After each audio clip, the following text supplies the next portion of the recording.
Alors en fait, si on regarde bien cette peur de la fin du monde, puisque c'est de ça dont il s'agit quand on parle de Troisième Guerre mondiale, eh bien cette idée, ce fantasme a toujours existé dans l'histoire, dans la littérature, dans le cinéma aussi, dans ce qu'on appelle l'imaginaire collectif, la peur de l'apocalypse nourrie, de la Bible jusqu'à Call of Duty.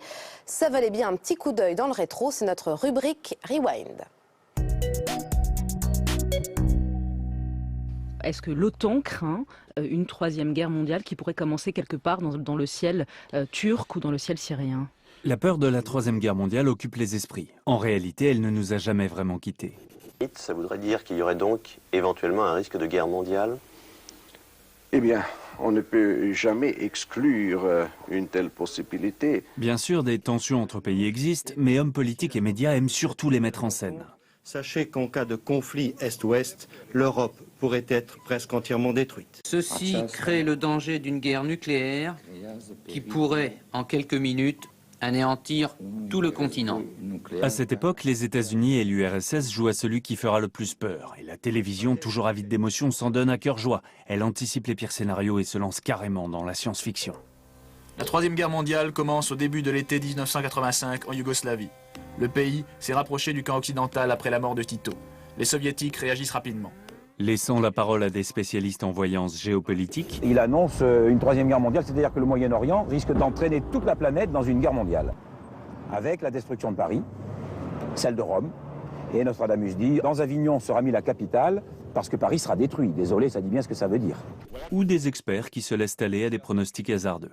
Vous constatez que cette situation peut conduire à une troisième guerre mondiale, une guerre forcément nucléaire. La conjonction de ces différents facteurs fait que les risques sont extrêmement grands et avant 1990. C'est loupé.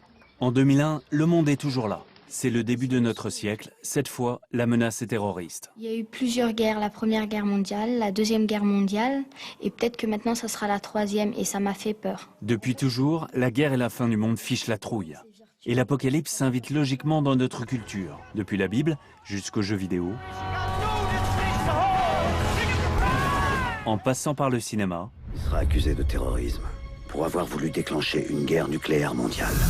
Notre imaginaire, peut-être pour conjurer la frousse, aime à se faire peur. Donc ça ne date pas d'hier, cette peur de la Troisième Guerre mondiale. Est-ce que ça vous rassure un peu de voir que finalement, ça reste une idée qui revient régulièrement puis qui finalement n'aboutit pas, heureusement?